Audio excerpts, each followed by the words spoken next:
Skipster is the guest management platform used by top event teams for everything from guest lists to seating charts and online invitations. If you're looking for next-generation event software that helps deliver perfect guest experiences, head over to Skipster's website. It's Skipster, ZKIPSTER.com to try a free event.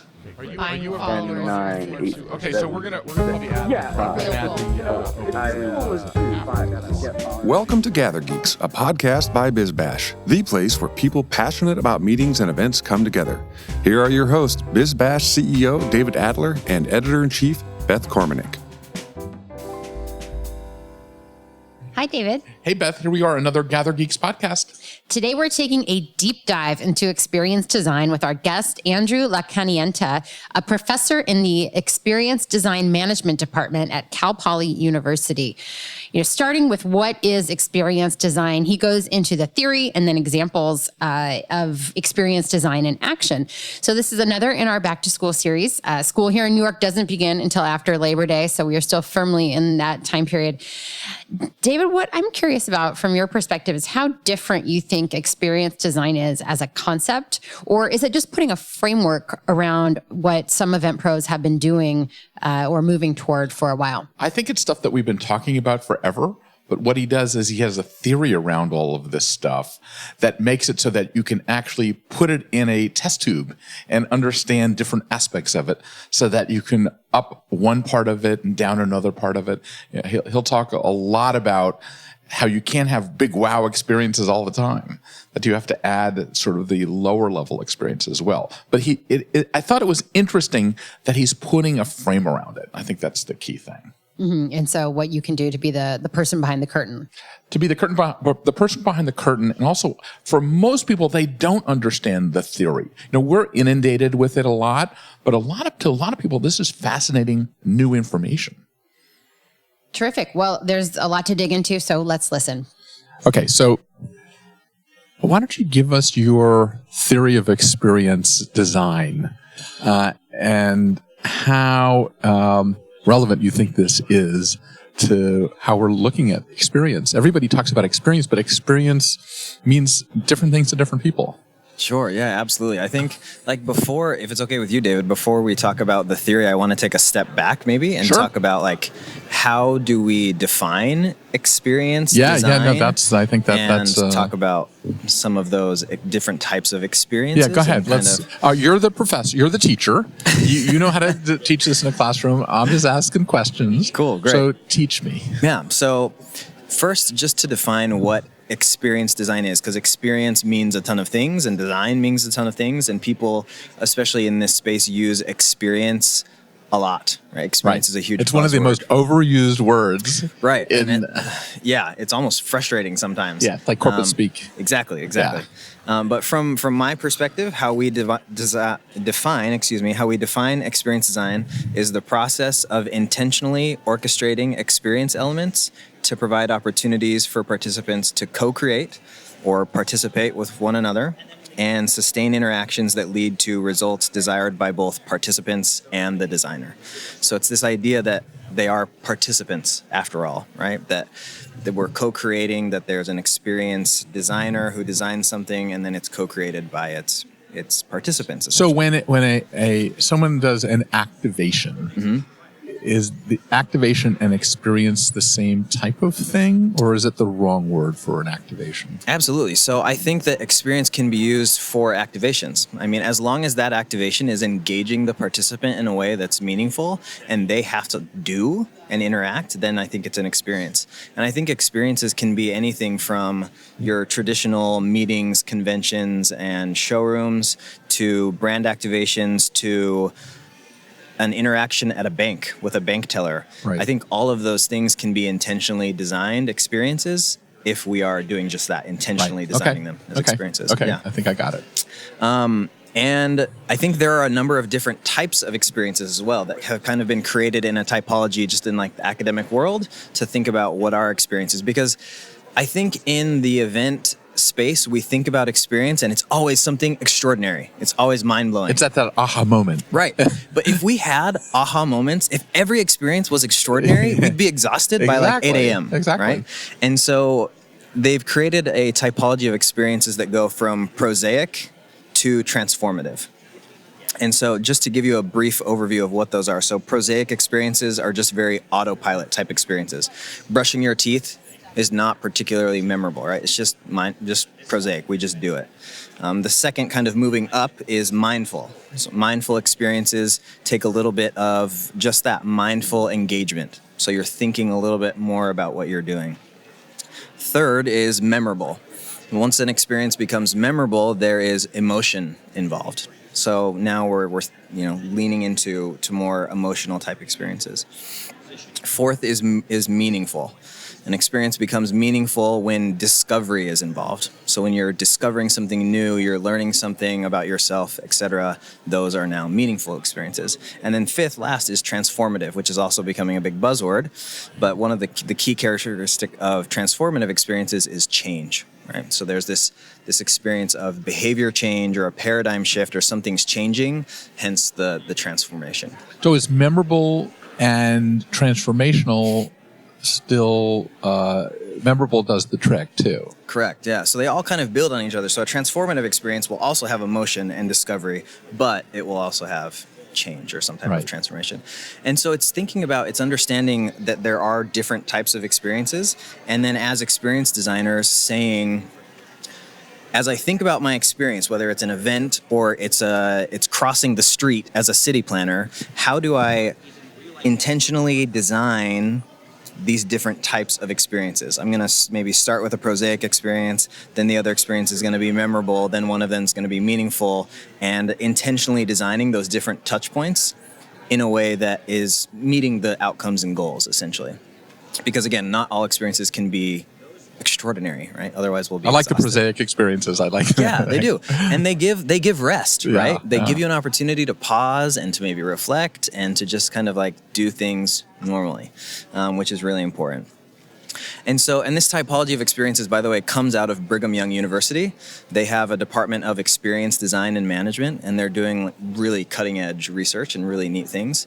They have a book coming out in July called Designing Experiences, and it outlines a lot of these things. But what this leads into is now this theory that we've been working with. Okay. And the theory is called the theory of structured experiences. So when we think about structured experiences, some of the key characteristics of a structured experience is that it has a distinct beginning and ending, whether that's and it lasts maybe from seconds to hours, but it has a distinct beginning and ending. But not longer than that. Not longer than that, because a structured experience should be uninterrupted. So multiple days, that's interrupted by sleep or other things. And so it's something that's generally uninterrupted and is intentionally designed by an experienced designer for their participants. So this idea of a structured experience.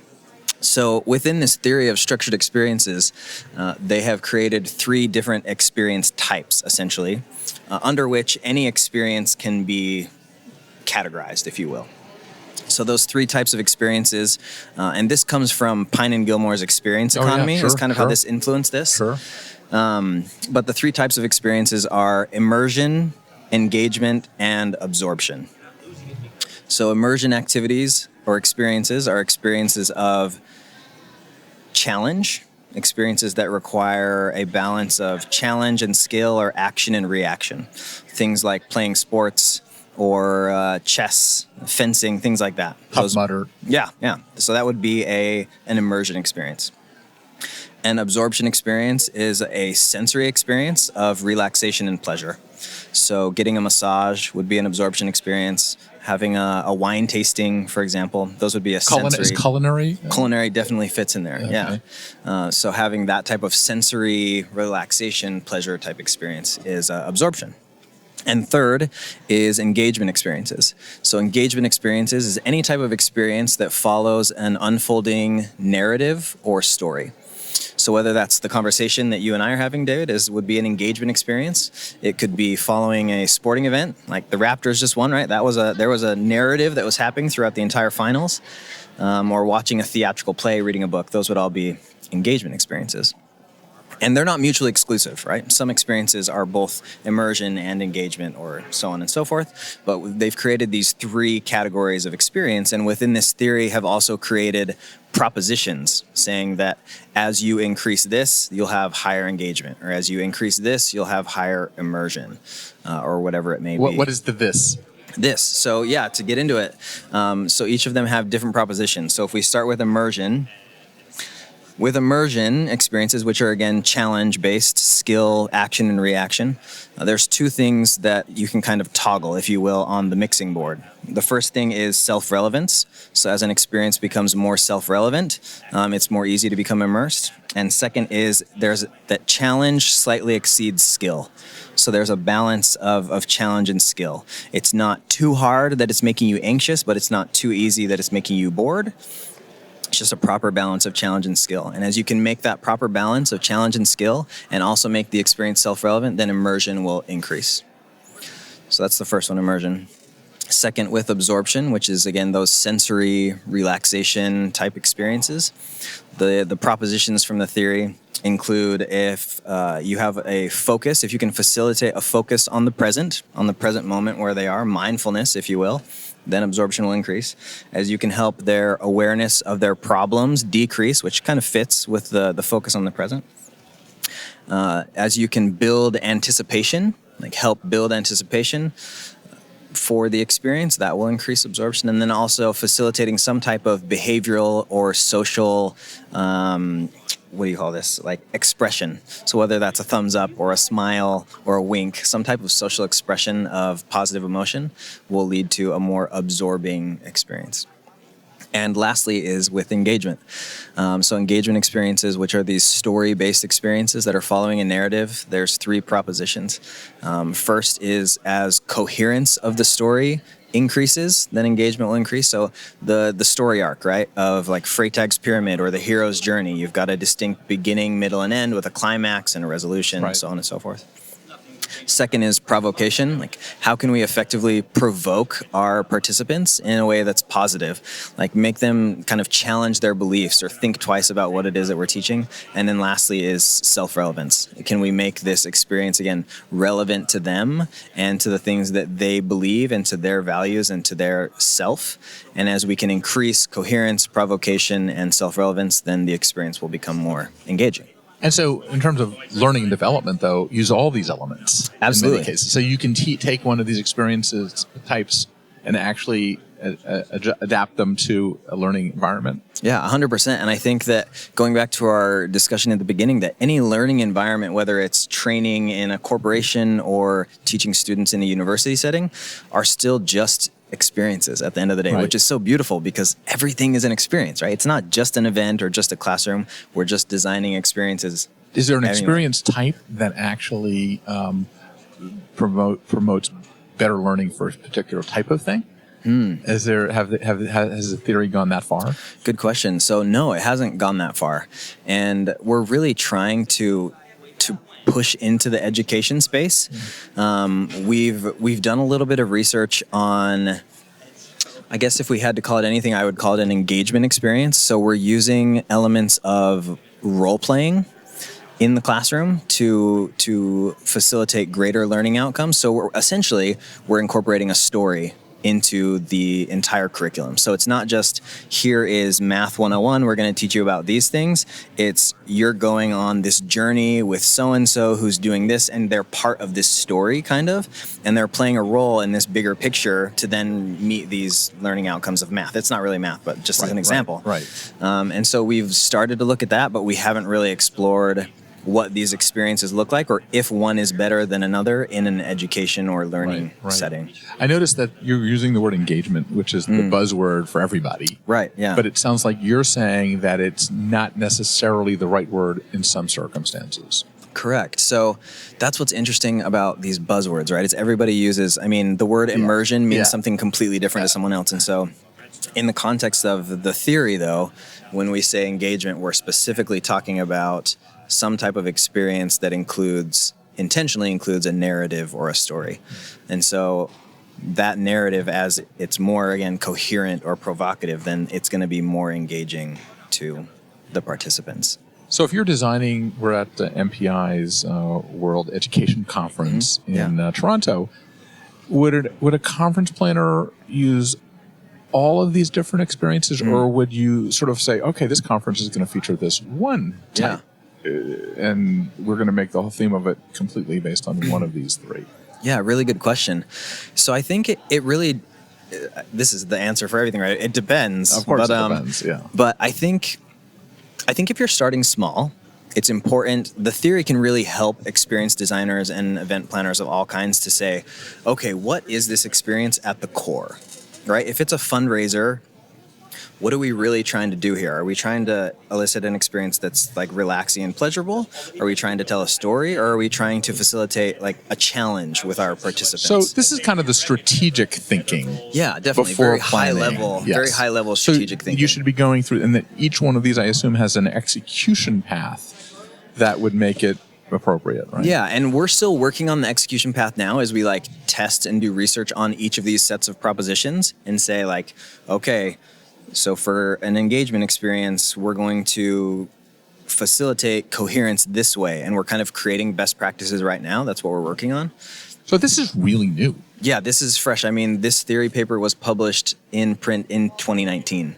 Okay. So, I mean, just this year, it's brand new. And so what's the framework that people are using up to now? Or there is none? So, yeah, honestly, experience design is so interdisciplinary and new, like as an academic thing especially, that there is not a lot of literature, whether it's like books, textbooks, academic literature or things like that on experience design. We pull a lot from like positive psychology. We pull a lot from recreation, leisure, and tourism type of literature, a little bit from business and organizational change and things, but there's not really a whole lot of theory or actual stuff that's, by experienced designers for experienced designers looking at experience design broadly. So when you hire these brands spend $1 gazillion on an agency, are they just pulling stuff out of the air pretty much right now, or are they actually thinking this out with this kind of academic background to it? I mean, this is just an opinion. Yeah, I think, frankly, just my opinion is that people are just pulling it out of there. There's a lot of popular press. I mean, like the experience economy, the power of moments. Everybody thinks they're an expert. Right. So we read these popular press books that are amazing, right? They're really good and they're inspiring and they give us good ideas. And then that teamed with the creativity of these teams and people with their many, many years of experience are creating good things. But I think we're still just giving the word experience and transformational experiences lip service, right? Because there is no framework. There was no framework or typology to say like these are different types of experiences and these are intentional tools to design them. But now they're starting to come. Do you think that this will be the beginning of a templatization of experience design in many cases that will allow people to do it without having to have outside people helping? I mean, it's kind of like you can buy the birthday cake, you don't have to buy the flour or the frosting separately. Yeah, I think so. And I mean, so in the experience economy, they even use that example, right? The birthday, or they're giving the whole birthday. And I don't know that it's going to remove the need for like experienced designers, right? But it is going to provide just a very basic framework or template for people so they can say, well, if this is my experience, these are the different touch points within the experience, and I can design it this way, and then this transition can have this type of experience in it. And I think it will. And I think it will help people a lot because they'll be able to be more intentional about each of those touch points as opposed to just like, okay, we're doing a fundraiser, let's plan this. Well, it's kind of like when you buy a Squarespace website or Wix. They have gotten it so much more sophisticated, or even WordPress. Yeah, absolutely. That you now the paths are kind of thought out by other people. Yeah, and so you don't have to be. It's kind of modular. It's modular. Yeah, and it sounds like that's what you're trying to do here. Yeah, a little bit, but keeping it open enough that it's the same template can be used for someone designing a convention, can still take that template from us and also use it to design like a food truck experience or whatever it may be. So when you said earlier an experienced designer or an event planner, an event planner should be thinking as an experienced designer. I agree. I'm reading through your I agree. language here.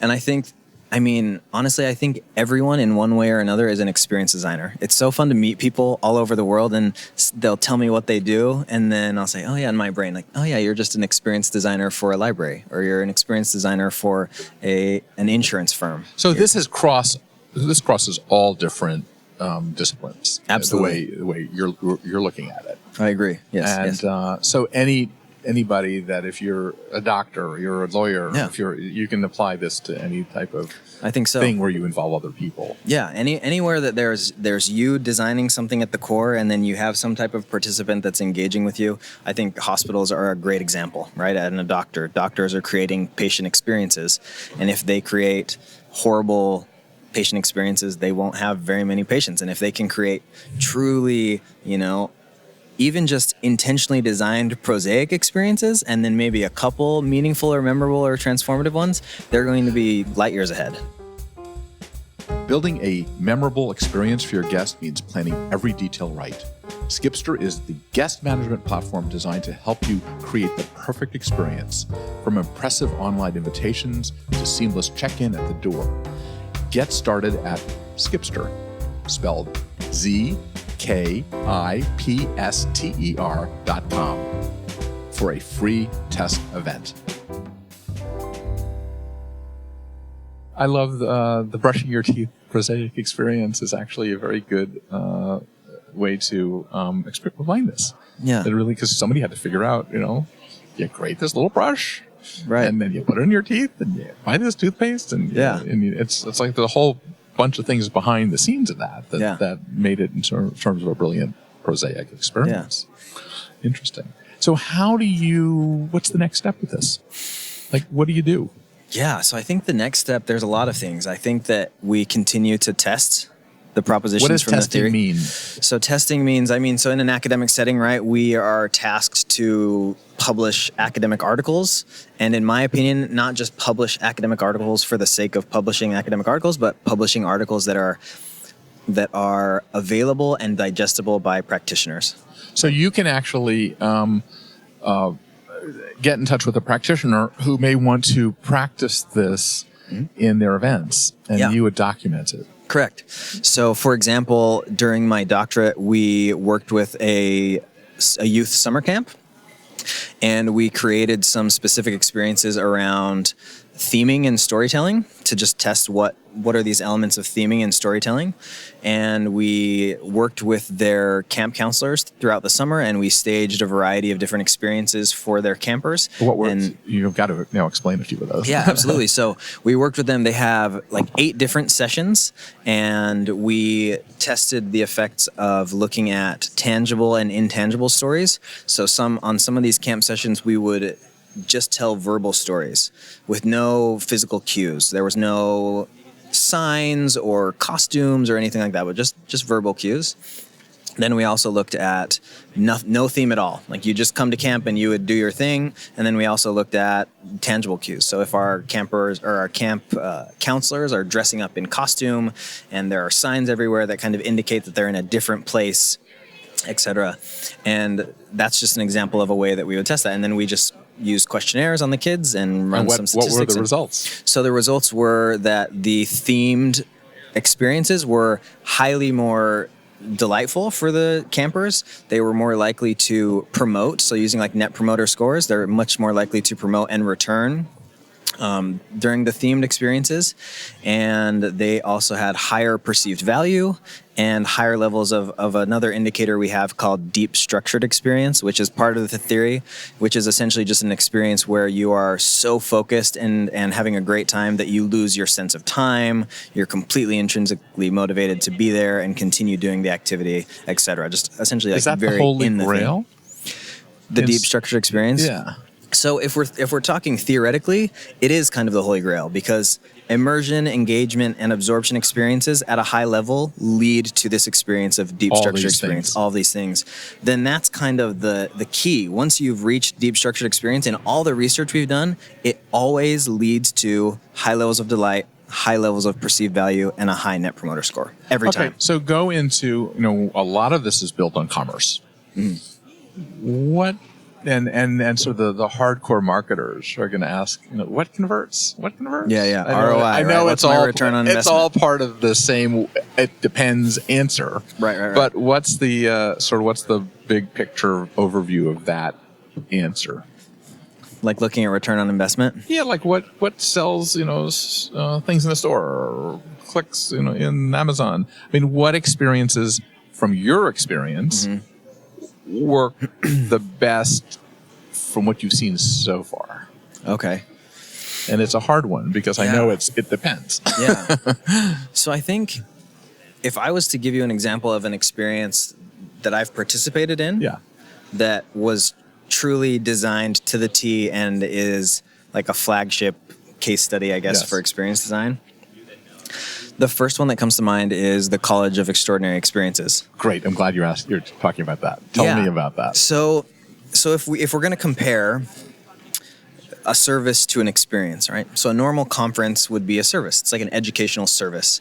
You sign up for the conference, you go to educational sessions, they dispense information, you learn things, hopefully maybe meet a couple of people, you go home, and that's game over, right? But the College of Extraordinary Experiences has taken that idea of the service of dispensing information and created an experience around it. So not only is the conference a place you go to learn about experiences and experience design, you experience good experience and good experience design at the conference. So to give you an idea of how intentionally they designed this space, thinking about anticipation we talked about earlier. When you're first arriving at the airport, they send you something that says, look for something extraordinary at the airport, because you land in Berlin and then you take a bus 5 hours to Poland. That's all they say.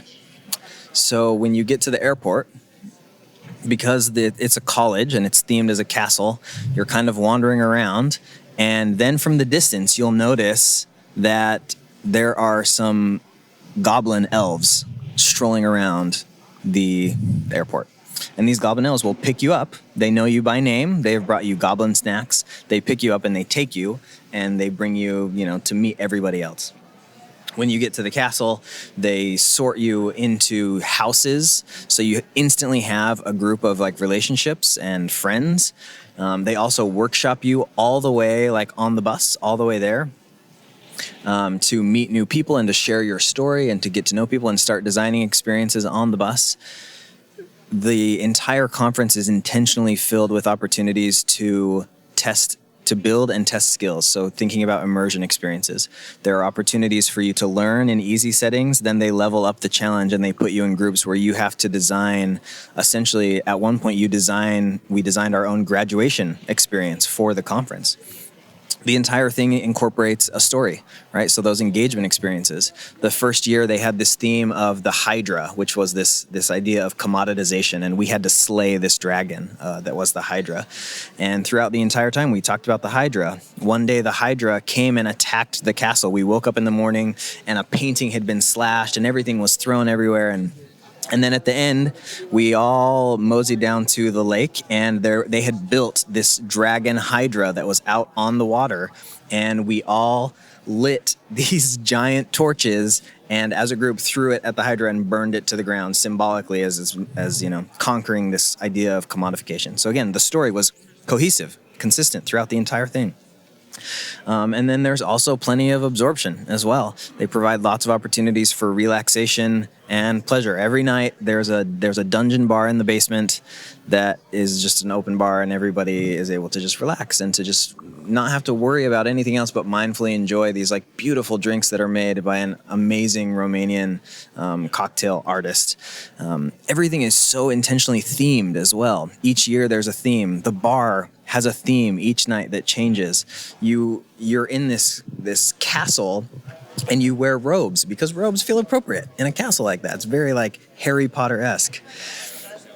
And it's not a conference. You don't go and sit and listen to people talk, but you're engaged in doing. You're learning by doing the entire time, working on workshops. You're co-creating with your teammates. You're prototyping things the entire time, designing experiences the whole time you're there. And I mean, we talk about type 2 fun, right? Where it's like really difficult, but it's super fun. And you look back on it, you're like, oh my gosh, that was type 2 fun. So type 2 fun is essentially like doing something really hard that's terrible in the moment, but you look back on it and you're like, oh my gosh, you're not that was going to be amazing. that good at it. Right. Yeah. And you have to be humble. Yeah. And it's painful sometimes. Yeah, Like doing a really hard hike generally is like type 2 fun. It's super difficult in the moment, but then you look back at it and say like, oh wow, that was wonderful. And I learned a lot of things. The college is like type 2 fun in a serious way. Is type 2 fun like a real word? I haven't heard that before. That's it's kind of like a leisure studies type thing. Yeah. Academics all know these new words that I don't know. But I mean, the design days where you're in groups like prototyping and designing are really hard, and people are having a hard time and they're struggling, but they work through it. And I have never seen a group of people, nor met a group of people at a conference that are as tight knit as this group.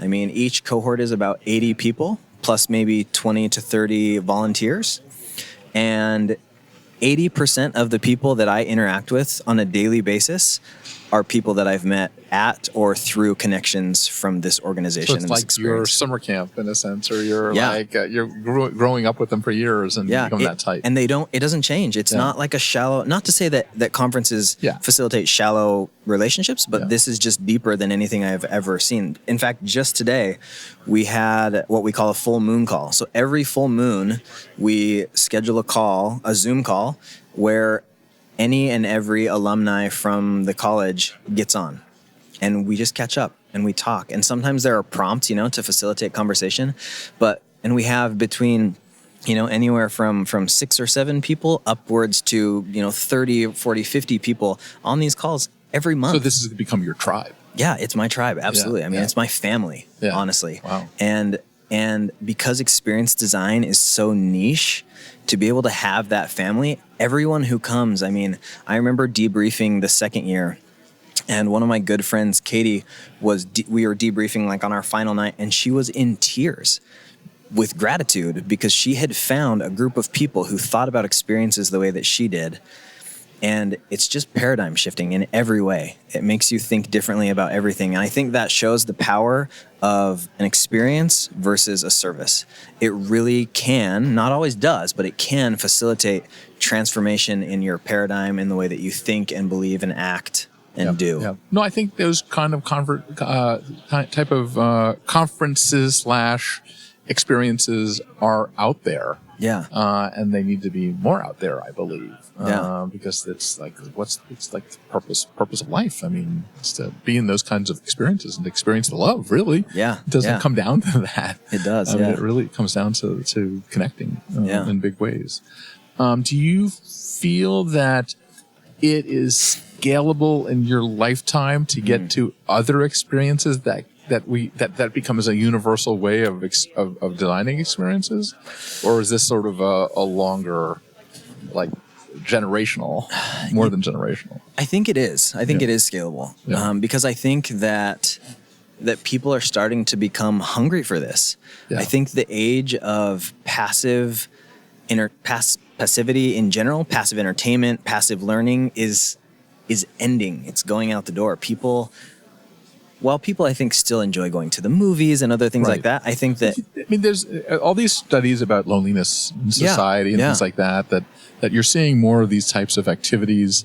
You're seeing, in fact, my block where in Chelsea, where my office is, retail's dead, and every single one of these are an organized boxing things and things that people gather as groups because they are desiring to want to connect. Absolutely.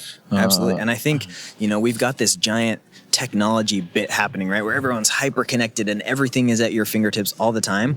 But I think that we're going to see a change in that a little bit. I think we're going to see an increase in disconnection because there is this, people are hungry for human interaction. Yeah. And well, event organizing is, part of that. I mean, Yeah. and being. I mean, I must say that I'm dealing with my mom has Alzheimer's. Yeah. And the people that are running those facilities that are doing activities for Alzheimer's patients are all about experience design. Absolutely. And they're the heroes of my life, basically. Yeah. But it's everywhere. It's Yeah. absolutely everywhere. And imagine if it was designed more intentionally. Yeah. I think it could make a huge difference. And I think that intention is such a key word in Yeah. experience design because, like you said, they're doing a great job designing experiences, right, at that Yeah. home. But if we could be intentional, They don't know and what they're give them doing. tools, yeah. If They're they knew, just making it up. yeah. If they said, "I am an experience designer and I design these types of experiences," just think of the change that could take place if we had tools and if we were helping people design experiences meaningfully in that way. So how, if you want to go to the College of Extraordinary Experiences, Yeah. the College of Extraordinary, which I've done a podcast on with those guys. Yeah. It was really interesting. How do people get to go? Like, is it something you have to be approved? Yeah, so they're, again, speaking about intention, they're really intentional about how they curate their guest list. And so it's as simple as going to their website and sending them an email. Mm-hmm. And there is an application process, but it's nothing to be scared of by any means. How expensive is it? Is it So let me double check. They have two different types of invitations, is what they call them, because they don't really have tickets per se. It's like an invitation. Right. And for an academic invitation, it's €3,600, and a business invitation is €7,200. So it's quite an investment to want to go, but a lot of times companies are picking that up. So Absolutely. your company should encourage you to become this experience designer. Yeah, and I'll tell you what, David, it's changed my life. I mean, the way that I think about experiences and experience design, the way that I've designed my own life as a person, the way that I am. What have you changed in your own life? The way how is it, not to get too personal? No, that's okay. Yeah. I mean, so it's really helped me, again, think about how do I want to live intentionally and authentically. And frankly, it's changed my relationships. It's changed the way that I work. I no longer feel like I need to work a full, I don't need to work more than 8 hours. I've just designed my life intentionally in a way where I say, I know that I need to do this, this, and this, and I can do it in that many hours. I'm going to wake up at this time. Just being intentional about the way that I look at things for specific outcomes, just like experience design, right? It's I want the outcome to be able to have summers off. Well, I'm going to design my life in a way where I can have a career that does that exact thing. And it just helps me think more intentionally about my actions and my relationships. And gift giving, for example. I've always been a big gift giver, but now I don't like to buy people stuff anymore. I like to design experiences for people.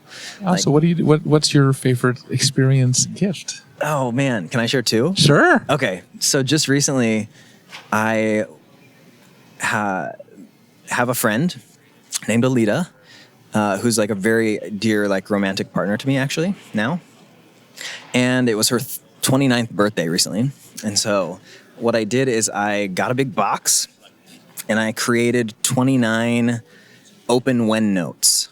So in this box, there are 29 different envelopes, if you will, that can be opened at any given time that is appropriate. So one of them, for example, is open when it's tea time. And inside the envelope was 2 little bags of tea and a little note about tea time. Or open when you need a good laugh and it will have some silly, cheesy jokes in it or something like that. And there were 29 of these notes that essentially it allows an experience, right, that you can have and not just a gift that you're going to open that's going to then either sit on your shelf or disappear or go away. So beautiful. Really, awesome and super fun to create too. It's more meaningful for the creator as well. Yeah. Another one is for another good friend of mine who just turned 30, and this was really special because I was able to create it and hand it off to one of her friends to then execute for her because I wasn't in town where she lived. And it was essentially we created this space with 3 different envelopes, and inside the 3 envelopes were 3 different prompts. So there was mystery involved, right? You had to choose one of them. So before entering the room where the envelopes were, we covered her eyes like this, and walked her around the room, and we like this, meaning you're covering yeah, we're on sorry, radio. covering my eyes, yeah, we're on radio, right. So we covered her eyes and had her take 30 intentional steps because she was turning 30 years old. And with each step, invited her to think about that year of her life. So her first step, to think of a memory from her first year. Her second step, to think about a memory from her second year, and so on and so forth. And we took these 30 very slow steps towards this room that had been prepared. So by the time she gets to this room where she's going to reflect on some things, she's thought pretty intentionally about 30 memories of her life. So she gets into the room, and there's these 3 envelopes, and there's some instructions. But basically, she's instructed to choose one of the envelopes, open it up, read the prompt, and then reflect on the prompt, write something down, seal it with an aroma. So inside the card was a smell. And so you take a big smell after you've reflected and written it down to kind of lock that memory into more of the senses than just writing. Seals it up and gives it to her friend. Her friend passed the envelope to me, and then I'm going to send it back to her next year on her birthday. Wow. So again, Beautiful. Thinking about ROI, I spent maybe $2, maybe $10 to $20 on the other box gift, but very little money. But it's fitting into all of the strategies that you talked about. Yeah, I mean, it tells a story, right? And it helps reflect, and it helps hopefully facilitate transformation, or at least meaningfulness and memorability and emotion, right? Yeah. And it's so special to be able to create those types of things, and also to see people experience them. So what was your life like before you had this transformation from this? I mean, were you just not intentional? Like, I'm trying to find what that sort of that moment of change was. So honestly, and I mean, by no means trying to sell the college or anything, but it was because before I did, my undergraduate degree was in experience industry management is the name of the degree. And so I was thinking about like experiences, and I knew that they were important, but the college just shifted in my brain what experiences were. Mm-hmm. It helped me understand that experiences are everything. Everything is an experience, everything that we do. And it also helped me, I don't really know how to put it into words, but it pushed me deeper. Yeah, I guess. Deeper to before, like giving a gift felt meaningful to me, whereas giving a gift now doesn't feel meaningful. I need to create something that's going to be an experience for somebody else for that to be truly meaningful for me. Right. So I think that I maybe had intention before, but that intention has, again, just been deepened. I'm more intentional and try to be more thoughtful before, executing. Right. So let's talk about school. Tell us how do people find you as a teacher and a mentor and like this brilliant person? This beautiful person that has sort of really can change the outlook of the world. How do people find you? So I am based in San Luis Obispo, California, which is just in the Central Coast, right in between, like smack dab in between Los Angeles and San Francisco. And I teach at Cal Poly University, California Polytechnic State University, in the Department of Experience Industry Management. And that's where you can find me. I'm there all the time. Just chugging away, teaching students and having a great time. We're really trying to build a department that focuses on experiences broadly. And that's teaching that to the world so that then our students can go out and teach it to the world also. Great. Thank you so much. Thank you. All right, David, we're back in our podcast studio, and here are some takeaways. We both learned what type 2 fun is. It's something that's tough in the moment, yet worthwhile after you get through it. I know I've totally been there. Yes, that was a fun one. Yes. Also, the fact that Andrew is all in on experience design, so much so that he's using the theory to reorganize his life.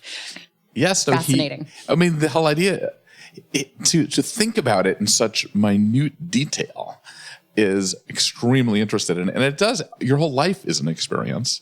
And going to school is an experience. He talked about at the end. And everything that you do is some sort of experience that can be designed in a better way. Mm-hmm. So now we all can be the organizers of our life in a much more intentional way. Exactly. Clean out our closets the same way, organize it in different ways.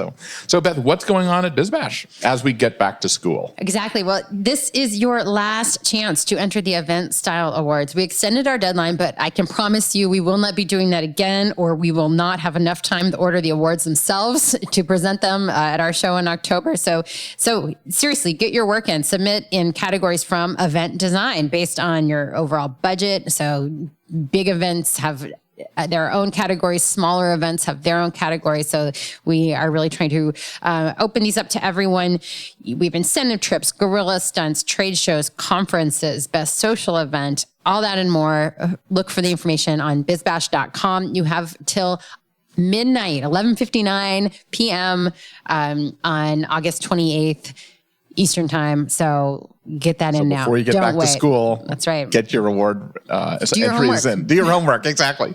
So before we end, we always like to thank all the people that were involved in the show, including Claire Hoffman, who handles our editorial duties, and Rebecca Pappas, who distributes the show, and of course, Dave Nelson, our producer.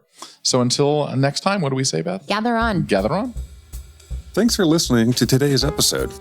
If you like what you're hearing, be sure to subscribe to the podcast on iTunes or your favorite podcast app. We can be found on iTunes, Stitcher, SoundCloud, Player FM, Google Play, and Pocket Cast. Be sure to leave us a rating and review. It helps others discover the GatherGeeks podcast. We'd also love to hear from you. You can leave feedback on Twitter @GatherGeeks or leave us an email, gathergeeks@bizbash.com. We hope you'll join us again for the next episode of GatherGeeks. Until then, gather on.